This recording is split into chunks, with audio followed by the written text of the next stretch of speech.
I ask everyone to have a moment of silence and keep in your thoughts and prayers that Monroe High School student, hockey player. Hopefully that he has a speedy and full recovery.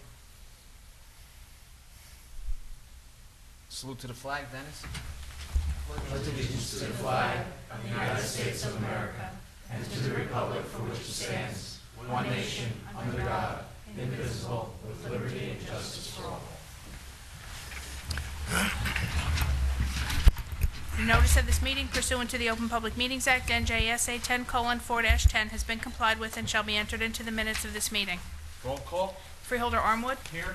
Freeholder Barrett Belante. Here. Freeholder Kenny. Here. Freeholder Polos. Here. Freeholder Tamaro. Here. Freeholder Valenti. Here. Freeholder Director Rios. Here. Tonight we have presentations, and tonight we are going to introduce the 2014 budget. I would like to make a few comments first. Tonight, as you know, we will formally introduce the 2014 operating budget for the County of Middlesex.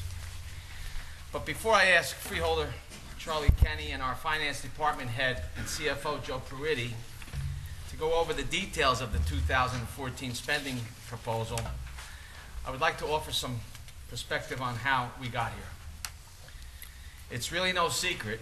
We got through keeping a sharp eye on all the expenses that we control, on evaluating and reevaluating our programs and services, and by seeking out new revenue sources to offset continuous decreases in state and federal aid, and a housing market that all but fell apart in 2008.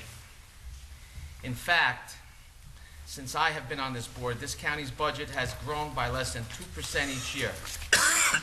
Remember, I was appointed to the board in 2008, just as the national economy took a nosedive. And it is a testament to the work of my Freeholder colleagues, our department heads, our county staff, and all the work that they have done that Middlesex County not only made it through the financial crisis, but we thrived.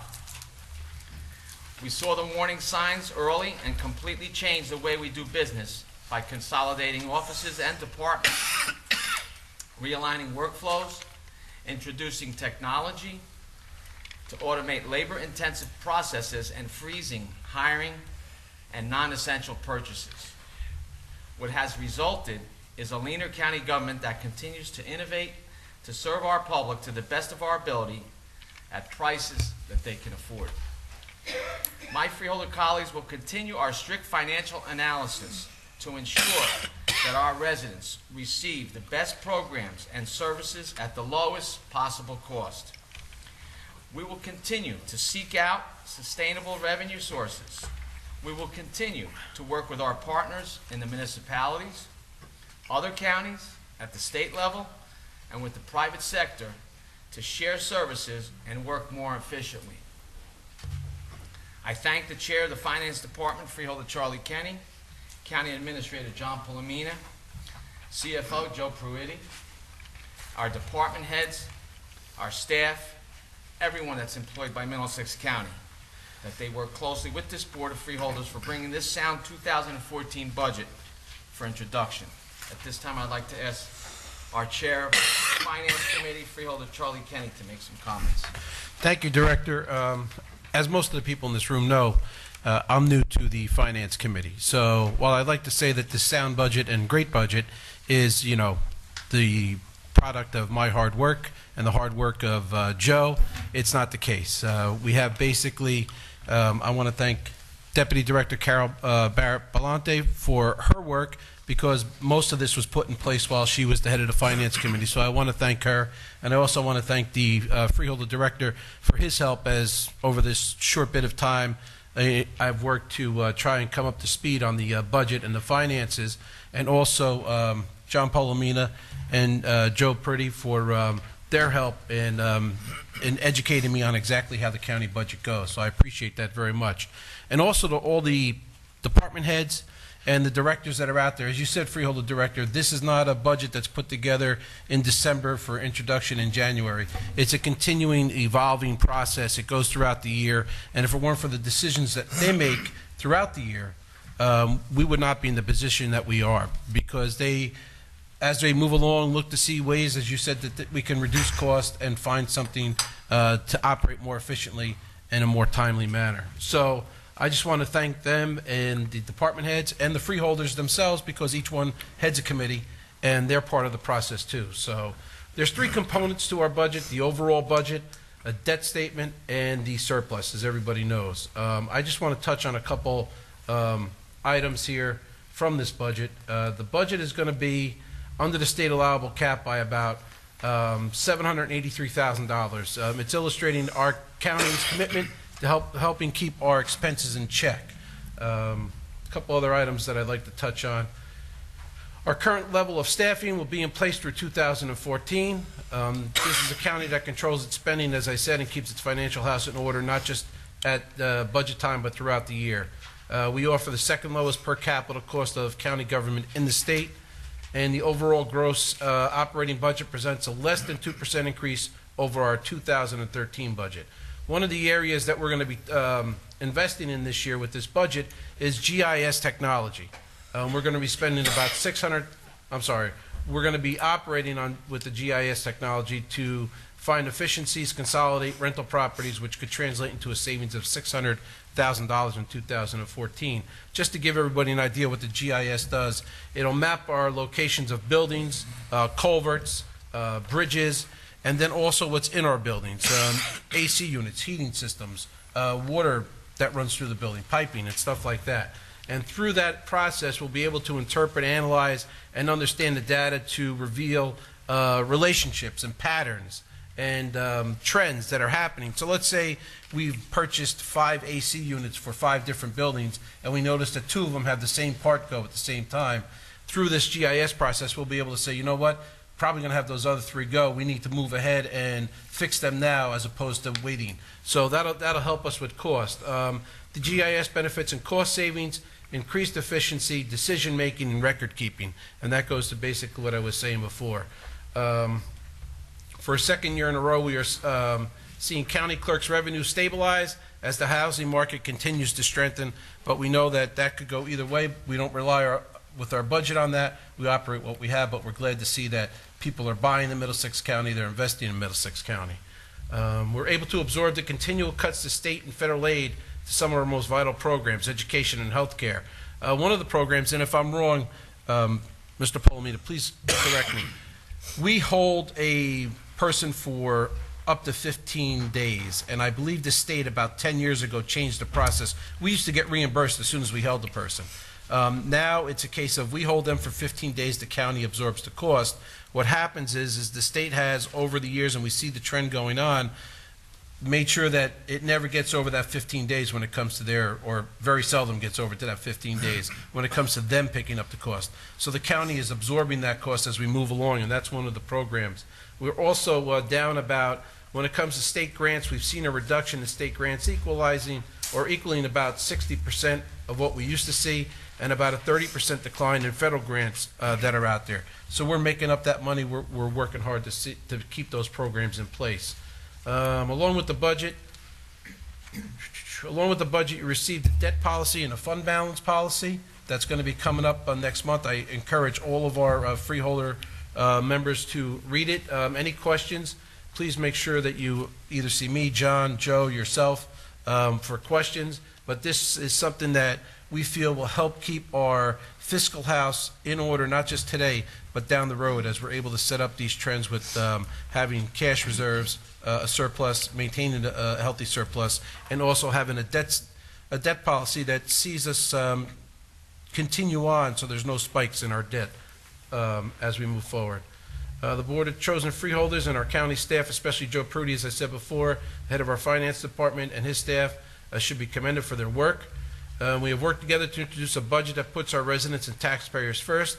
A public hearing on the budget is scheduled for February 20th. With state approval, we hope to adopt the budget that night, but if the state doesn't give us the approval by that time, we will still, if I'm correct, have the public hearing on February 20th, Mr. Polomina? Yes, that's correct. Okay, and then the public is able to ask questions on the budget, whatever's out there. We encourage people to ask questions. Any questions by the board on the budget or debt or fund fund balance policy, please, like I said, see any one of us. If at any time between now and then anyone from the public has any comments or suggestions, we look forward to anything, any ways to provide a more efficient and cost-effective government. And at this time, do you want to turn it over to Joe at this time? Sure, Joe, if you would please make your presentation.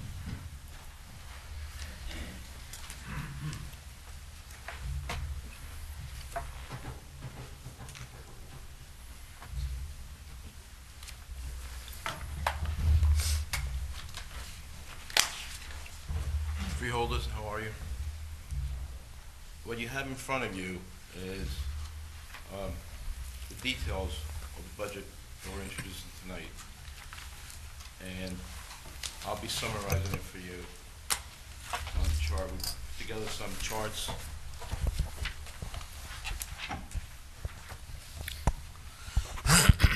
We put together some charts and graphs that I think will depict the budget.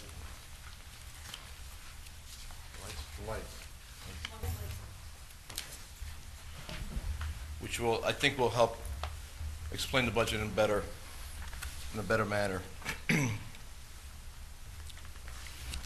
This is the 2014 budget that you have in front of you. This is a summary sheet. And the finance and administration team have worked closely with the freeholders, the department heads, office director, since the beginning of September 2013.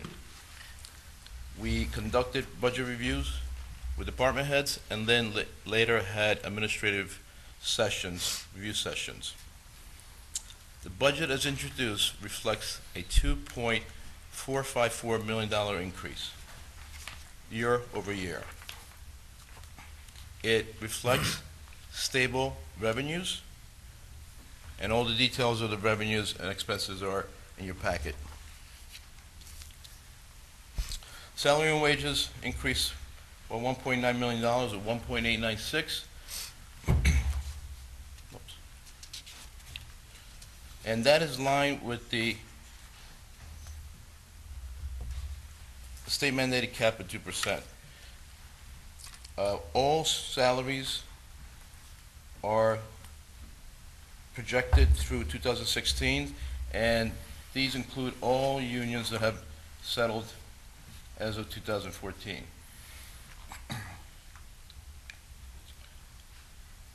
This budget, as the freeholder said, assumes the same staffing level throughout 2014, and the average rate of growth in salaries over the last 5 years has been 0.4%, less than 0.5%.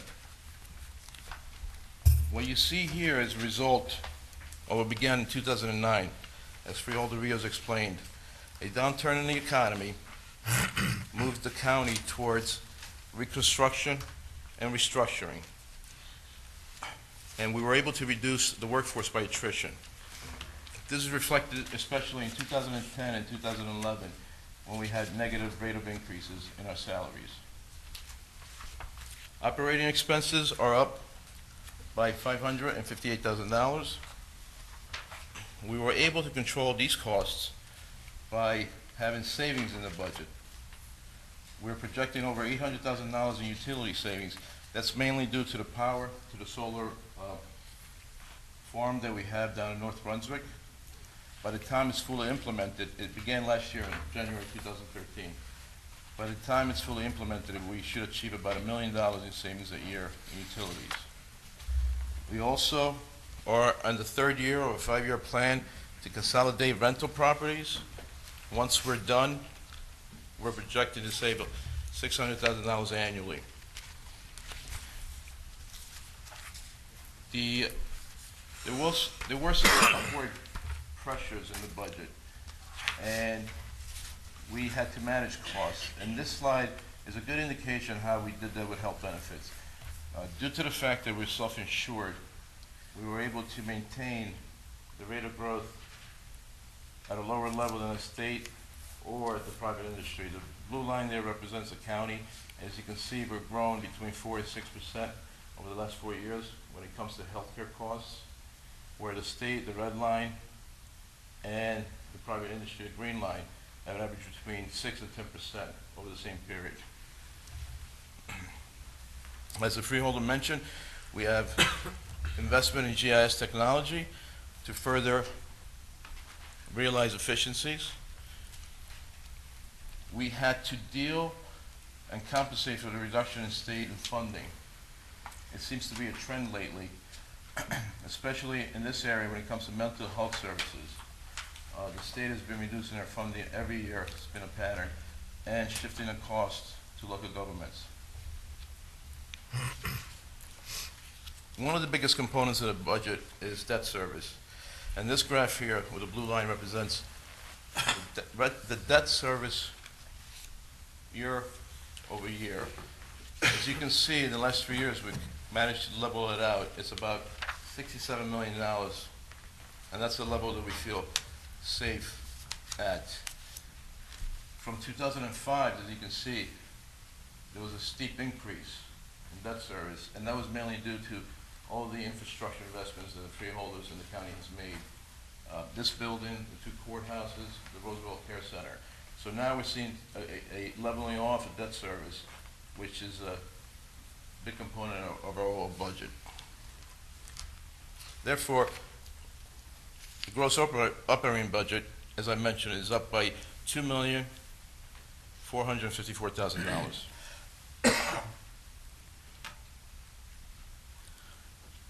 This reflects the continued effort for the freeholders to consolidate county government. It's well below the 2% cap. And over the last 6 years, we managed to average a 0.5% increase a year in our overall gross budget. The spike that you see there in 2010, which was about 3.5%, was mainly due to mandated expenses such as pensions and health benefit costs. But throughout, we've been able to maintain a very low, if not a negative, rate of growth. Let's move to revenues. Our operating revenues are up about $1 million. That's mainly due to the county clerk revenue and subdivision and site plans reviews from the planning board. These are 2 areas which show an increase, a slight increase in Middlesex County economy. The rest of the revenue budget, we've been able to maintain relatively flat for the last few years while losing over $18 million in state and federal grants. In order to compensate for this loss of grants, what we did is we turned to shared services. Shared services such as health services, fire prevention for townships and transportation for townships, IT services with other entities, and the county notification system. Also, a big generator of revenue has been our youth services. We now have agreements with Monmouth, Somerset, Mercer, and Ocean counties.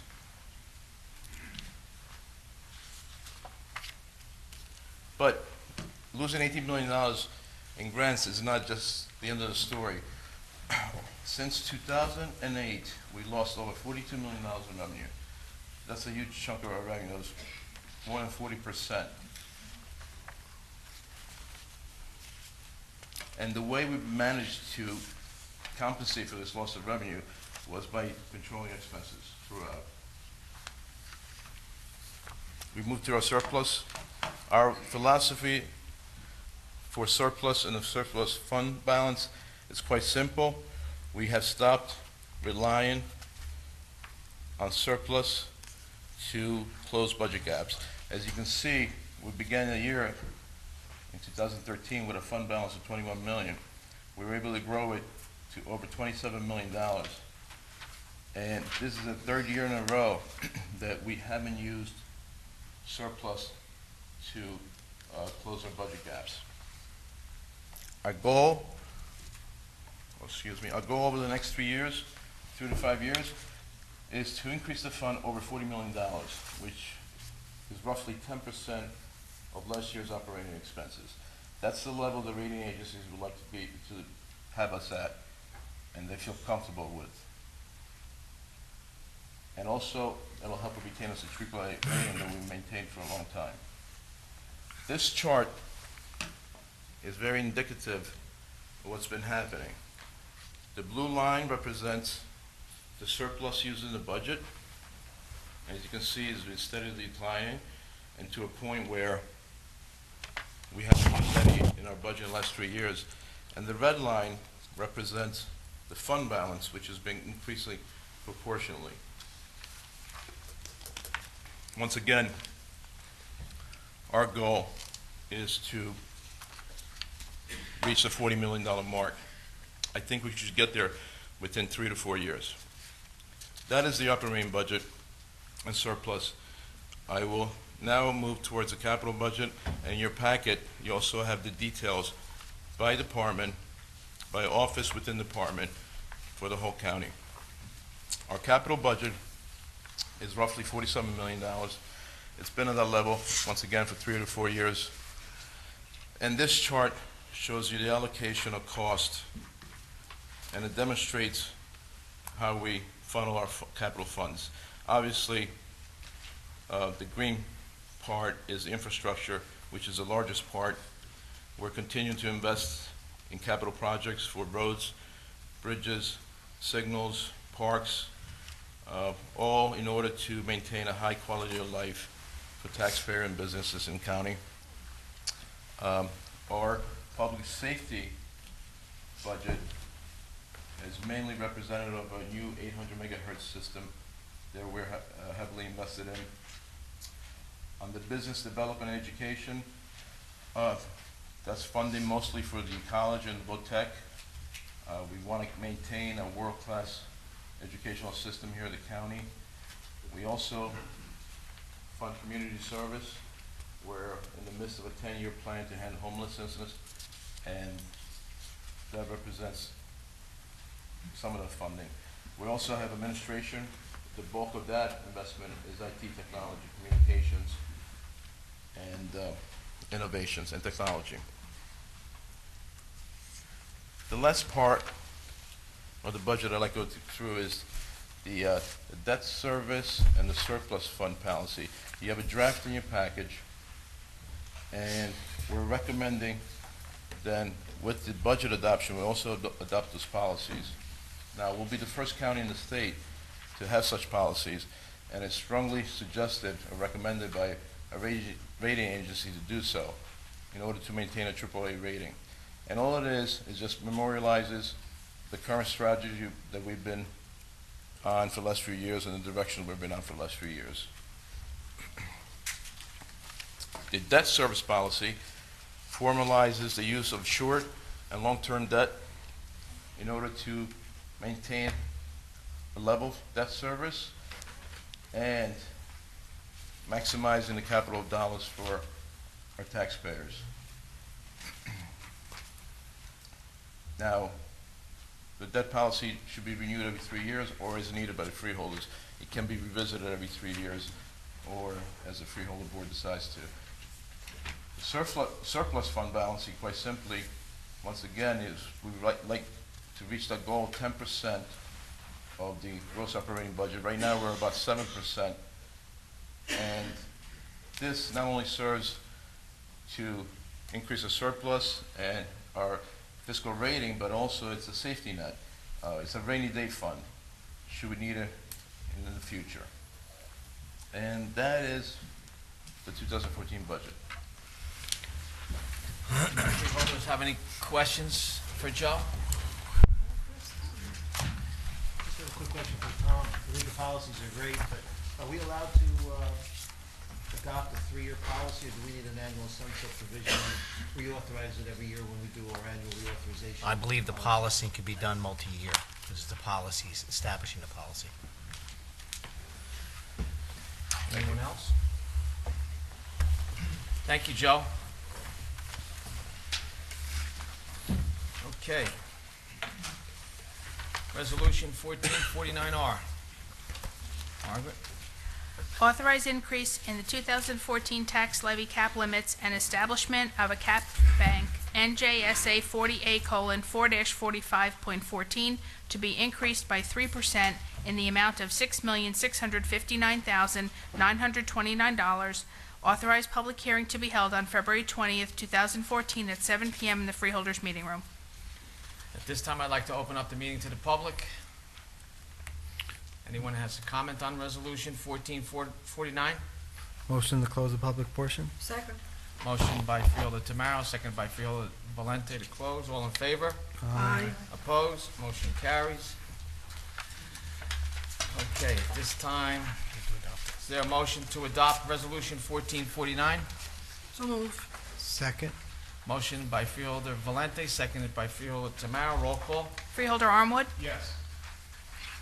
Freeholder Barrett Belante, Yes. Freeholder Kenny, Freeholder Polos, Yes. Freeholder Tamaro, Yes. Freeholder Valenti, Yes. Freeholder Director Rios. Yes. Okay, at this time, is there a motion to adopt? No, I'm sorry. I have to read part of the notice. I'm sorry, go Excuse ahead. me. County budget notice. Annual budget of the County of Middlesex for the fiscal year 2014. Be it resolved that the following statements of revenue and appropriations shall constitute the county budget for the year 2014.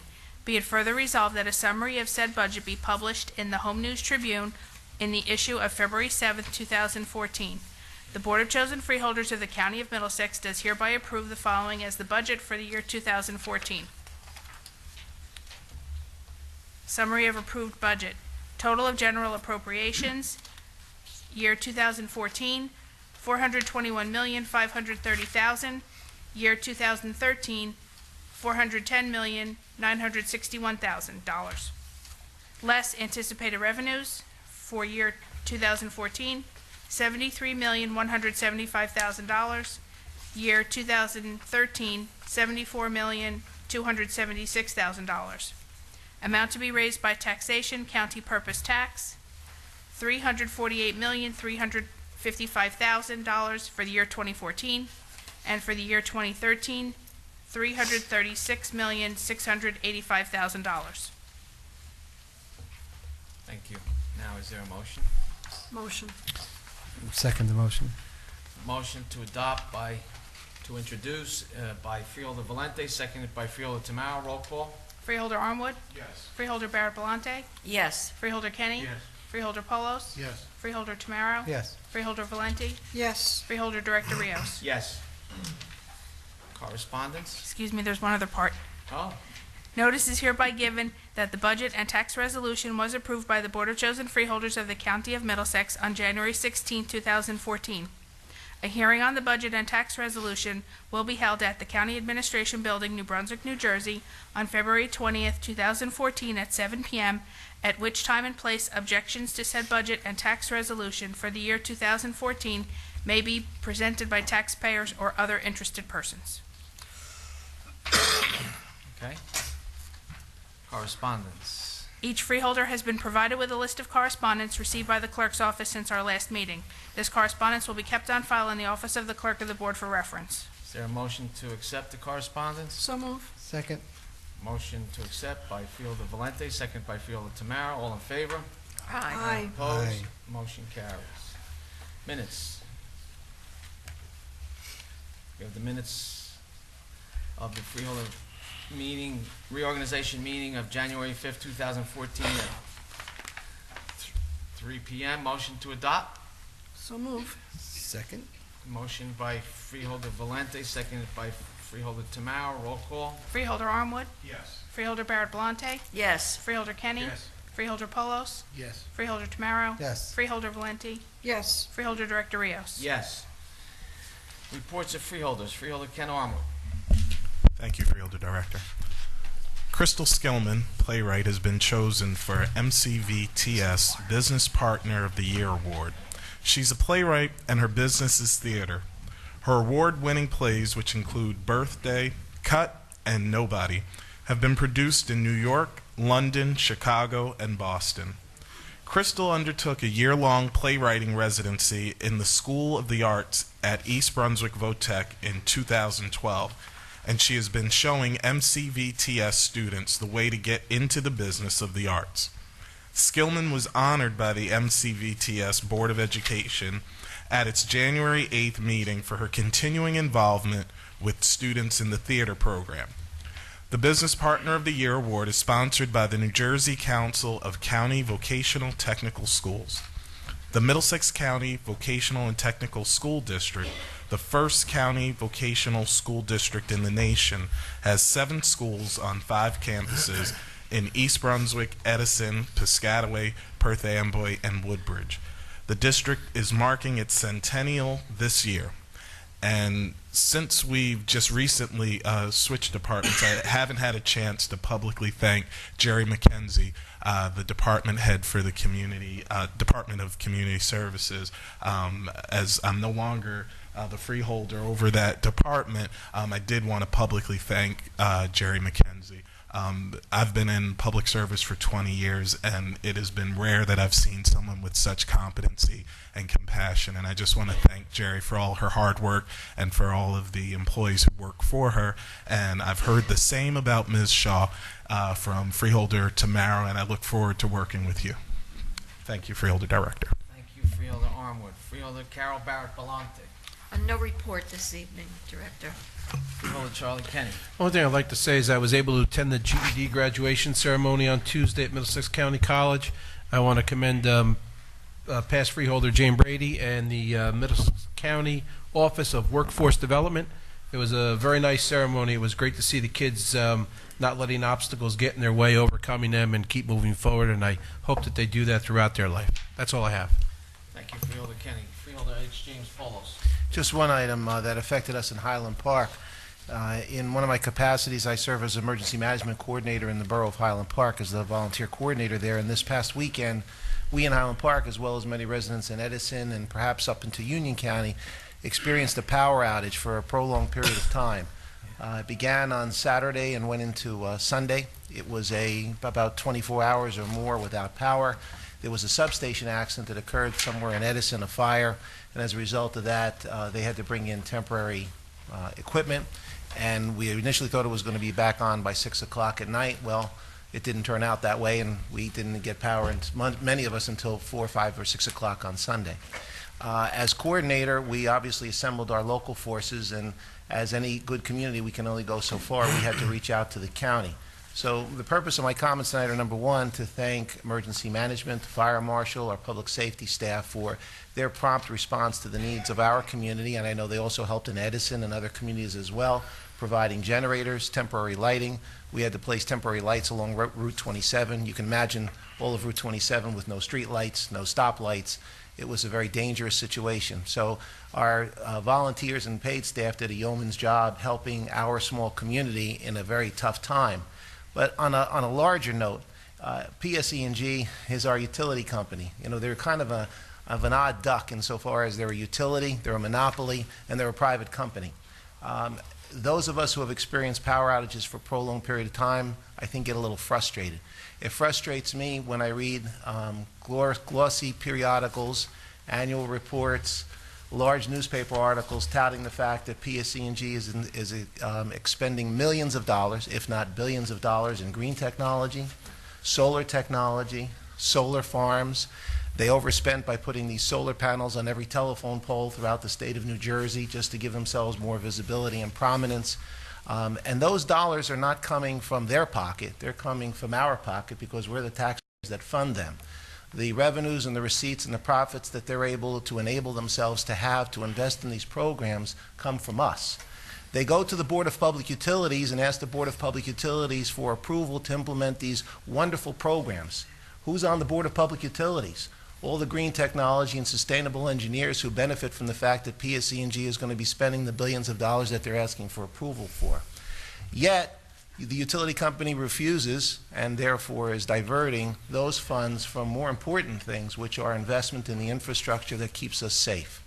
The charging units, the inverters, the converters, the wiring, the telephone poles, having extra backup equipment close by so that we don't have to have power outages for 24 hours because the equipment is in another state. So I'm going to suggest to this board that maybe we think about crafting a resolution to implore the Public Service Electric and Gas Company, and more importantly, the Board of Public Utilities, to rethink their priorities. Stop allowing these utility companies to invest in these fancy projects. Stop allowing these utility companies to invest in private organizations, volunteer groups, buildings that have their name, like some of those that are here in the city of New Brunswick, with our ratepayer money and our ratepayer dollars, when those dollars can be better spent being put into infrastructure, hardcore wiring, voltage meters, responding people, and trucks. So I think it's time for us to draw a line in the sand. We've lived through this way too many times. And these dollars, again, as beautiful, as sexy, and as attractive as it may sound, that we're becoming sustainable and green, guess what? We're not green, we're becoming black because we don't have lights. So we need to do something about it, and I think as a Board of Freeholders, I'm going to suggest, Director, drafting a resolution for the Board's consideration to ask the utility company, and more importantly, the Board of Public Utilities, to rethink their priorities. Thank you. Thank you. Freeholder Charlie Tamaro. Thank you, Director, and I'm happy to report on a lot of great activities going on in our Middlesex County Park System. First, I want to report about Joseph and the amazing Technicolor Dreamcoat, which recently had their performances at the State Theater. All 4 were sold out, and over 6,000 people attended. And this year was great because they had a new person in the lead role, and everybody was excited about it and raved about it. This year, they'll be celebrating 20th anniversary, so all freeholders are invited to audition for parts. There will be non-speaking parts, of course. I'd also like to comment on our Youth Conservation Corps, which will be gearing up for another season. They will be, preserving our county's 7,000 acres of open space by cleaning up the trails, litter, removing invasive species, and improving wildlife habitat. The program is limited, the space is limited, and it's been going on since 2006. So if you want to be an applicant, you have to call up the Middlesex County Parks Department and speak to Scott Meyer, or you can go online and download an application at www.co.middlesex.nj.us/personnel/index.asp. And you have to have everything received by February 14th, and the Spring Conservation Corps starts on April 5th and runs through June 14th. It's on Saturdays between 9 and 4. Also in March will be our famous basketball Freeholder annual youth basketball tournament. So kids, get your sneakers ready. It will be held at the Middlesex County campus of the Middlesex County Vocational and Technical School. Entry fee is $75 per team. You can contact Erwin Jacolis for more information. Dial 732-745-4222, and J.R. Smith will be sitting on the bench.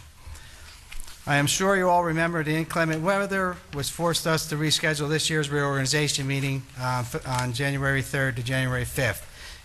It was a nasty combination of snow, ice, and cold, which made our roads treacherous. But thanks to a hard work of our County Office of Highways and personnel, Parks personnel, and county roads to keep the roads passable and safe.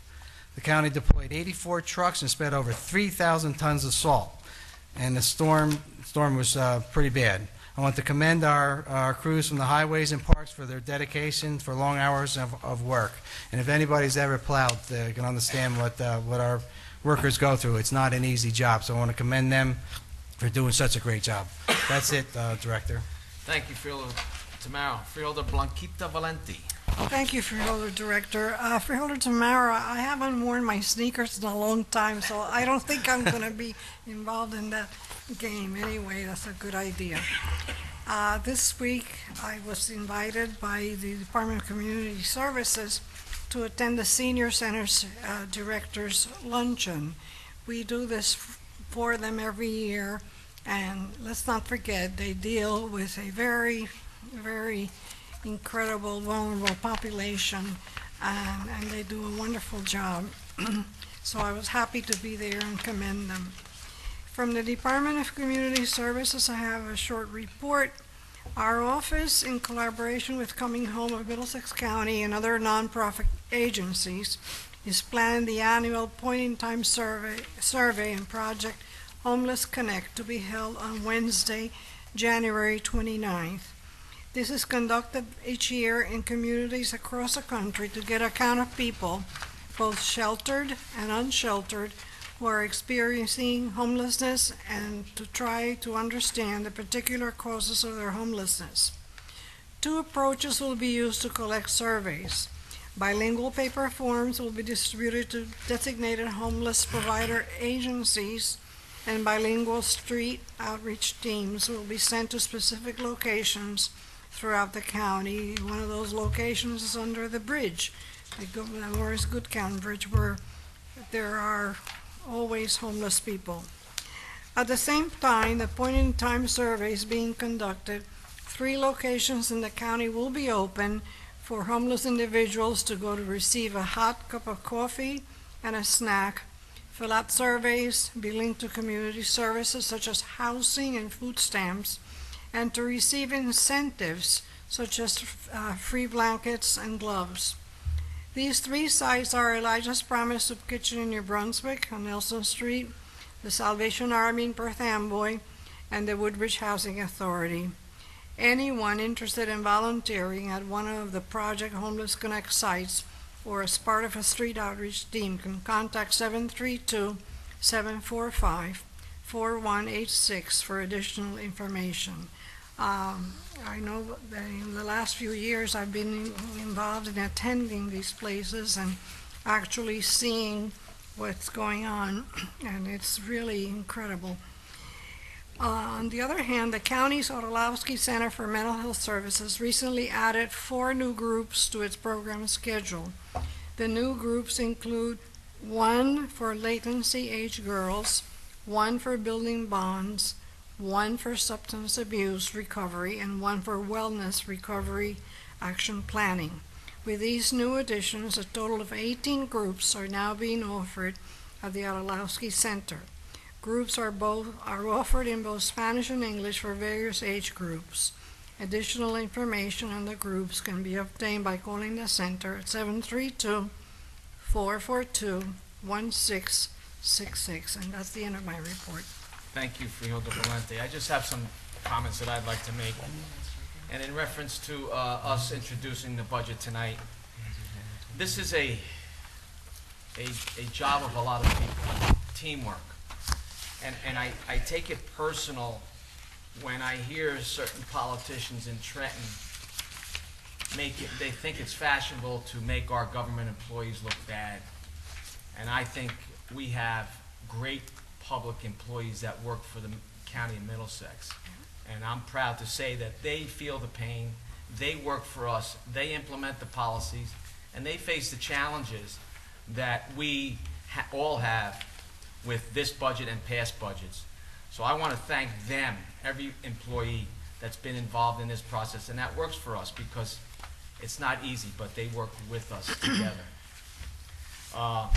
During these past couple of weeks, I went to the Carteret, Borough of Carteret reorganization meeting there. I went to the Woodbridge reorganization meeting there.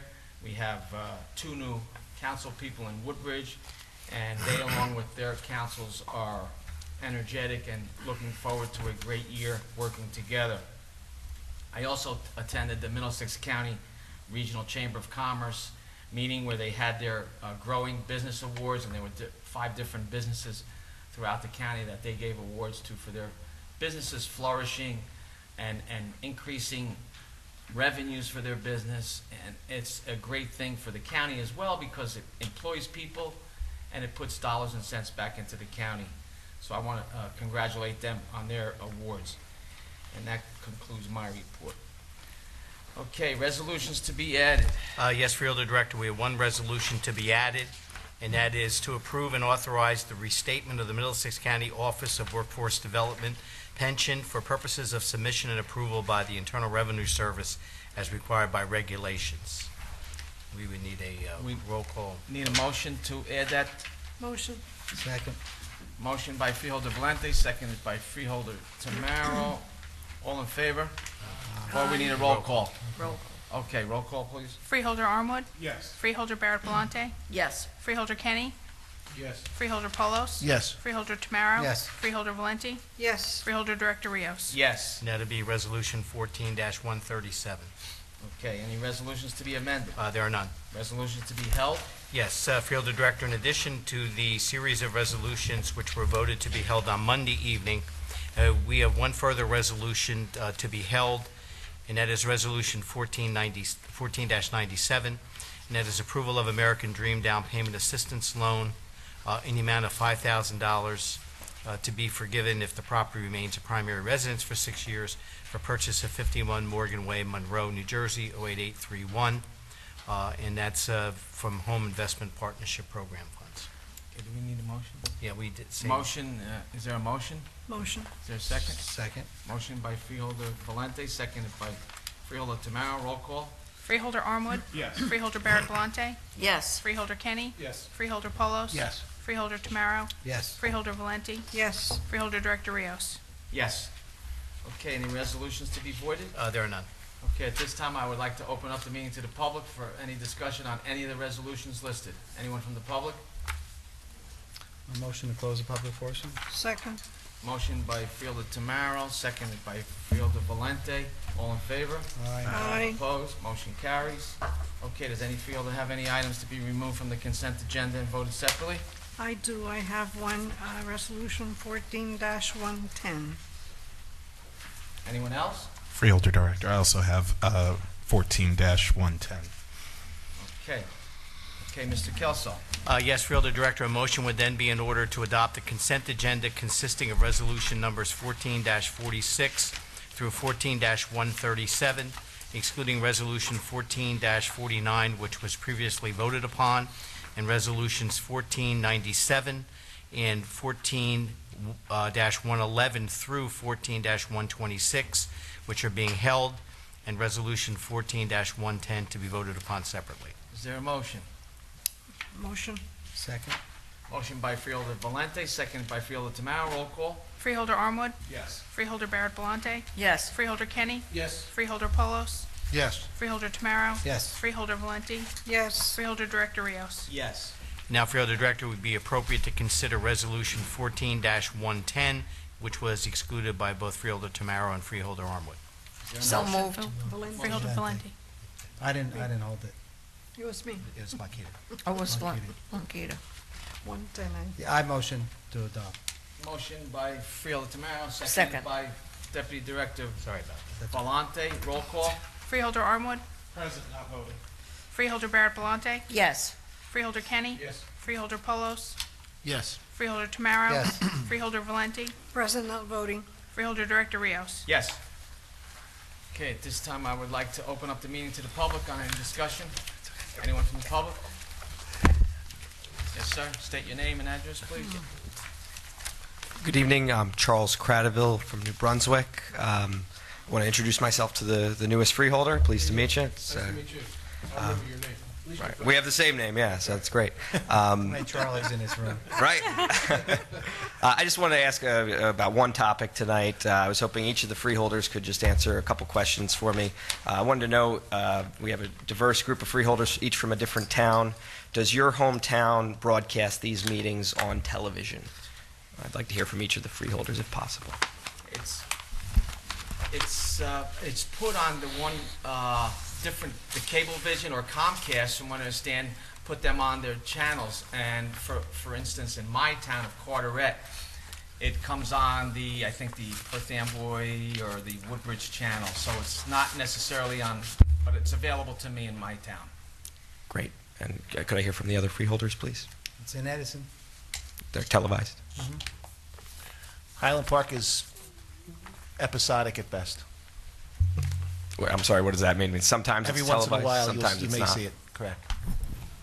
It's available in Piscataway Signals, really good. Available in South Brunswick.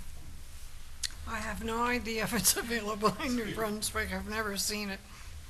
Well, hope it is. Should be, I think. I would actually have to check, but I know that it shows up on the channel 98, I believe it is, on the Comcast system that I have. So, but I'm not sure if it's on the township one. Okay. The reason I ask, I think it's great that the meetings are taped. I think it's great that they're put on the internet. And I think it's great it's televised in some communities. I just think it should be televised in all the communities. There's obviously the capacity for that. If one community can do it in Middlesex County, there's no reason all 25 municipalities can't. And I was hoping if the freeholders could also tell me if their town council meetings are televised and their Board of Ed meetings. South Brunswick is. The Piscataway down. In Highland Park, they do the local meetings much better than they do the county coverage. It's not in Carteret. Both in Edison. Both are televised. No. Both in Woodbridge. Okay. Well, thank you for the information. I really think it's important for folks who can't make it to the meetings to put them on television and the internet. And in many of these communities, it'd be important to have the option for folks to understand in Spanish what's going on. And I think that that's something maybe in 2014 we can work for with these meetings, having whether it's subtitles or some other way to make sure that folks who are tuning in on the internet and in some of these communities can get bilingual coverage of what's going on here, because not everybody can make it. It's great that so many folks are here tonight, but I'm only able to be here because I happen to live in New Brunswick, and I think that the work that's being done here is important work, and it should be televised in every community here in Middlesex County. So I hope that the freeholders can do everything in their power to make sure that happens, not just in their hometowns, but everywhere else in the county. Thank you. Thank you. Anyone else from the public? A motion to close the public portion? Second. Motion by Freeholder Tamaro, seconded by Freeholder Valente. All in favor? Aye. Aye. Opposed? Motion carries. Is there a motion to adjourn? So moved. Second. Motion by Freeholder Valente, seconded by Freeholder Tamaro. All in favor? Aye. Opposed? Meeting adjourned.